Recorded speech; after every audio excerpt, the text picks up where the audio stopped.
Und wenn du das Wort TäterInnen nutzen musst, dann hast du ein richtig großes Problem. Ich habe mit IT nichts zu tun. Ich habe einen Laptop oder zwei und ein Smartphone und das war's. Ich kenne mich so ein bisschen aus. Ganz viel, was ich über IT weiß, weiß ich vom Reinhold. Aber ich habe jetzt 9 Minuten und 15 Zeit, um euch den Faktor Mensch in der IT zu erklären und euch so ein bisschen was mitzugeben. Am Ende des Tages kriegt ihr 2 Fragen mit, die ihr beim nächsten Bewerbungsgespräch nutzen könnt. Aber wie viele Führungskräfte sitzen heute hier? 1, 2, 3, 4, 5. Okay. Und ihr habt so 3 bis oder plus 3 Mitarbeiter, Mitarbeiterinnen oder mehr. Okay? Also Faktor Mensch ist so das schwächste Glied in der Sicherheit. Ist nun mal so. Die Risiken sind draußen und die Gefahr ist drin.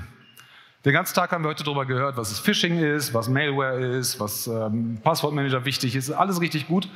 Die ganzen Leute versuchen euch den ganzen Tag anzugreifen. Die Täter sitzen draußen. Und dann gibt es TäterInnen. Und wenn du das Wort TäterInnen nutzen musst, beziehungsweise die 2 Wörter, dann hast du ein richtig großes Problem. Weil die 100%ige Sicherheit wirst du niemals haben. Die Jungs von Obi wissen das. Wisst ihr das? Nein. Wenn du Täterprobleme hast, draußen, das kannst du abwehren, du kannst dich darauf einstellen, du kannst ganz, ganz viel vorbereiten. Das Problem ist, wenn du innen drin Leute hast, die nicht hinter dir stehen, die nicht das Sicherheitskonzept verstehen, dann hast du das viel größere Risiko. Ein paar Statistiken. 53% aller Unternehmen, die angegriffen werden, werden mindestens 5-mal pro Jahr von Innentätern angegriffen. Fast jedes zweite Unternehmen, was angegriffen wurde, wird mindestens 5-mal von ihren eigenen Mitarbeitern und Mitarbeiterinnen angegriffen. Finde ich erschreckende Zahl. Knapp über 60% der Wirtschaftskriminalitätsfälle in Deutschland werden von Innentätern verübt. Leichtsinn, Frust, Ärger, Missgunst. Und das sind auch die Motive, warum die Menschen das machen.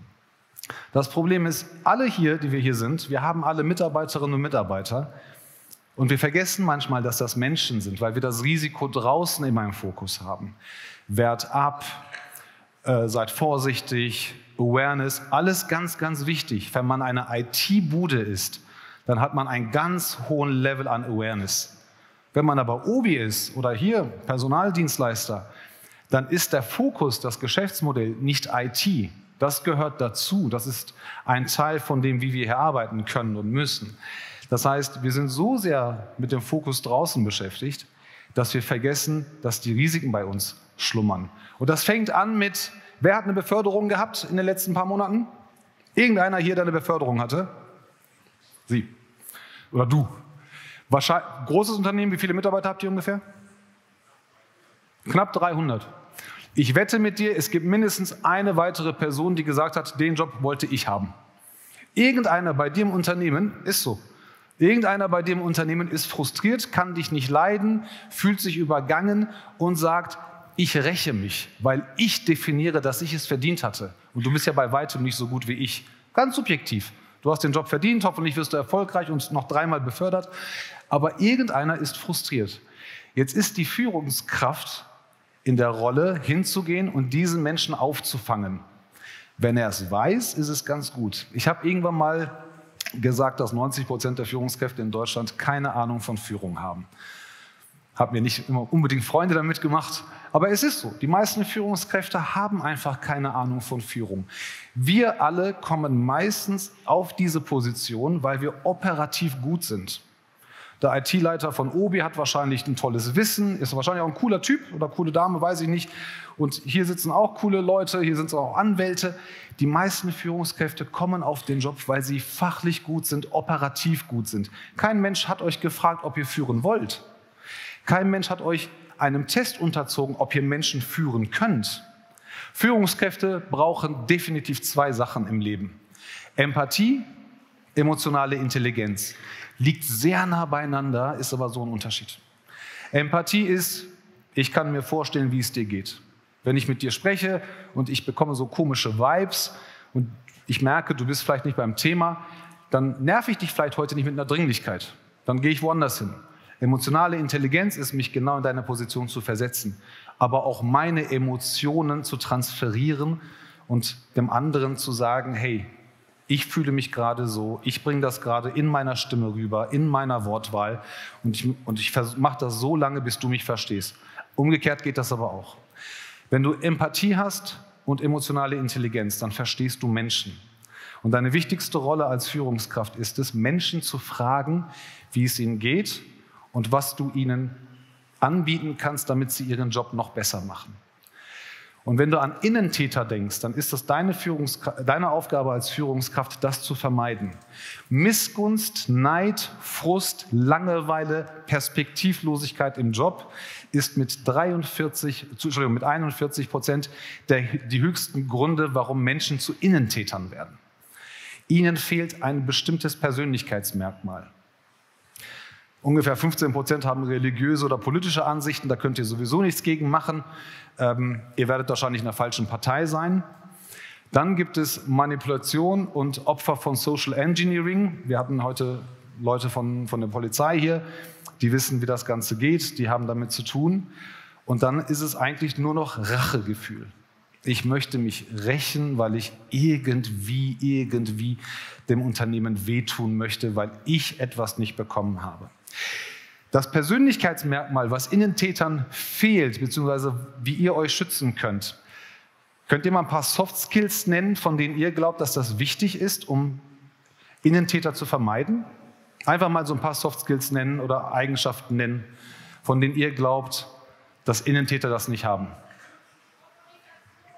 Kommunikation, ganz, ganz wichtig, wenn wir mit Menschen arbeiten, aber das ist es nicht.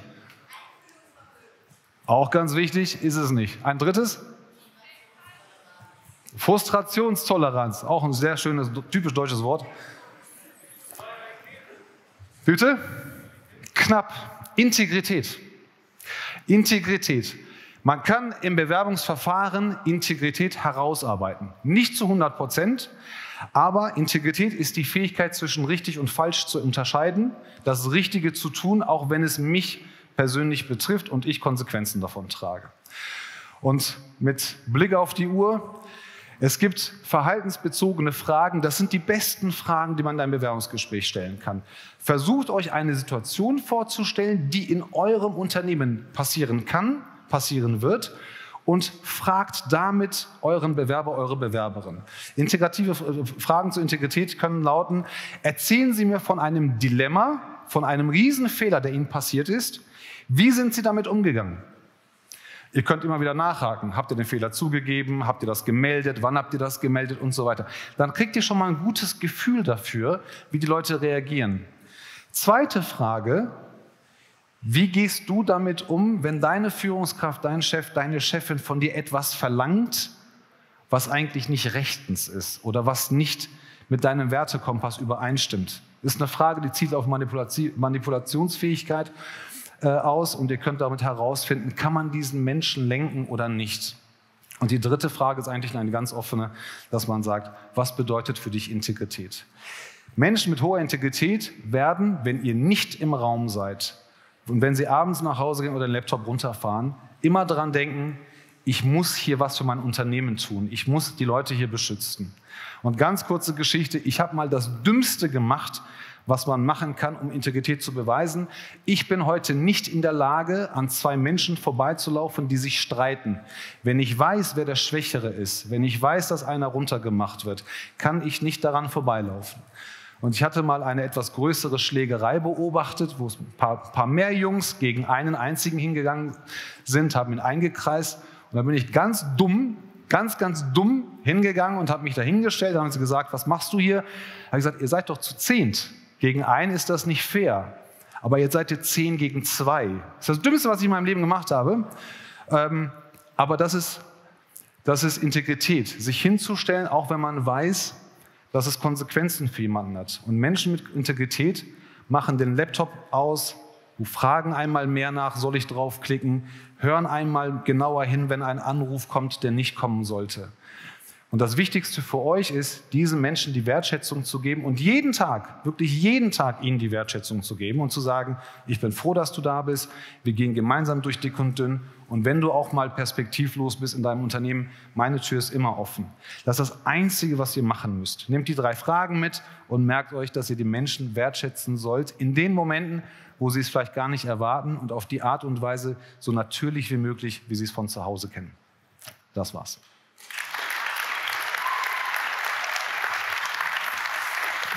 Die Slam. Das hast du mit Sicherheit noch nicht erlebt.